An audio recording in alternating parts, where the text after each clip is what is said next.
Hello viewers, আসসালামু আলাইকুম। আমি ডক্টর নুসরাত জাহান দৃষ্টি কাজ করছি ক্লিনিক্যাল সোশ্যাল ওয়ার্কার এবং সেক্সুয়াল হেলথ এডুকেটর হিসেবে আমার verified YouTube channel sex edu with doctor দৃষ্টির সাথে। দাম্পত্য জীবনে স্বামী স্ত্রী অনেক সময় দেখা যায় যে যখন মেলামেশা করছেন বা সহবাসের মধ্যে যাচ্ছেন তখন তাদের মধ্যে তাদের সেক্স যে পজিশন রয়েছে সেগুলো নিয়ে অনেক ধরনের ইস্যুস থাকে বা অনেক ধরনের সমস্যা থেকে থাকে।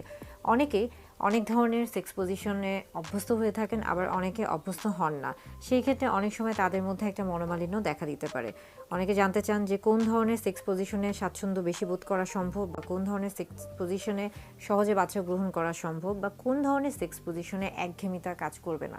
আসলে দাম্পত্য জীবনে স্বামী স্ত্রীর মধ্যে এই যে সহবাসের যে বিষয়গুলি রয়েছে এটা একান্তই তাদের ব্যক্তিগত বিষয়, এবং এই বিষয়গুলি নির্ভর করছে তাদের ব্যক্তির পছন্দের উপরে।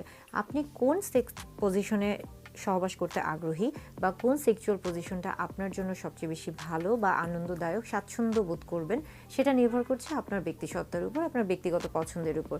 কিন্তু তারপরও বেশ কিছু পজিশন রয়েছে যেগুলোর সাথে আমরা অনেকেই পরিচিত।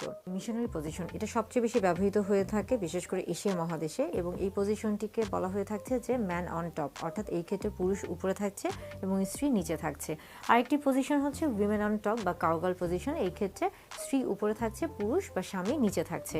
এবং আরেকটা বলা হচ্ছে যে ম্যান বিহাইন্ড, অর্থাৎ এটাকে অনেক সময় কিন্তু ডগি স্টাইলও বলা হয়ে থাকছে। এই ক্ষেত্রে দেখা যাচ্ছে যে পুরুষ পিছনে থাকছেন এবং স্ত্রী বা স্বামী, আমরা যদি বলে থাকি যে ডগি পজিশনে, সেই ক্ষেত্রে দেখা যাচ্ছে যে পুরুষ বা স্বামী তিনি পিছনে থাকছেন এবং স্ত্রী উপর হয়ে থাকছেন। আবার আরও বেশ কিছু সেক্স পজিশন রয়েছে, যেমন সাইড টু সাইড। এই ক্ষেত্রে দেখা যাচ্ছে যে একজন আরেকজনের পাশে থাকছেন, একজন সামনে মুখ করে আছেন, আরেকজন তার পিঠে বা পিছন দিকে মুখ করে আছেন। এবং আরেকটি বহুল পরিচিত এবং নতুন যে পজিশনটি সবচেয়ে বেশি প্রচলিত হয়েছে সেটি হচ্ছে 69 পজিশন। এই ক্ষেত্রে দেখা যাচ্ছে যে একজন স্বামী বা স্ত্রী একজনের মাথা যেই দিকে থাকছে তার আরেকজনের মাথা অন্য দিকে থাকছে। এটা তারা সামনাসামনি থাকতে পারে অথবা তারা এটা পাশাপাশিও থাকতে পারে। এটা নির্ভর করছে আসলে ব্যক্তিদের উপরে বা ব্যক্তিদের পছন্দের উপরে। এটা অনেক সময় অনেকেই উপর থেকে এইভাবে শুয়েও করতে পারে, কিংবা অনেক সময় দেখা যাচ্ছে যে তারা সাইডে থেকেও করতে পারে। অর্থাৎ সেক্স পজিশন বিভিন্ন ধরনের রয়েছে। কোন পজিশনে আপনি স্বাচ্ছন্দ্য বোধ করছেন এটা একান্তই আপনার ব্যক্তিগত বিষয়। এবং আরেকটা বিষয় হচ্ছে যে প্রত্যেকটি পজিশনে কিন্তু নিজেদের মধ্যে যে স্বাচ্ছন্দ্য বোধ এটাকে তৈরি করা সম্ভব।